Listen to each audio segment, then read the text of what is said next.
এই মুহূর্তে সবচাইতে বড় খবর দর্শক বন্ধুগণ, আবারও ত্রিপুরাতে শাসক দল বিজেপিতে যোগ দিলেন ৩১২ জন ভোটার। কার্যত সামনে এডিসি ভিলেজ নির্বাচন, তার আগেই কিন্তু বিজেপির আবারও বড় সাফল্য, এমনটাই দাবি করেছেন মুখ্যমন্ত্রী ডক্টর প্রফেসর মানিক সাহা। কার্যত রাজনৈতিক মহলে এবার কি গেরুয়া ঝড়?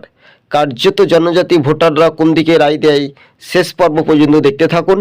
24TV2 আমাদের ইউটিউব চ্যানেলটি যদি ভালো লেগে থাকে প্রথম থেকে শেষ পর্ব দেখবেন দর্শক বন্ধুগণ। হ্যাঁ, এবার বাস্তবে উত্তর পূর্বের রাজ্যে খেলা কিন্তু জমে যেতে পারে, কেননা ৩১২ জন ভোটার হঠাৎ কেন দল বদল করলেন, কি কারণে? না বিরোধী রাজনৈতিক দলের কাজ করতে পারছিলেন না, এই নিয়ে উঠছে নানান রাজনৈতিক মহলে প্রশ্ন।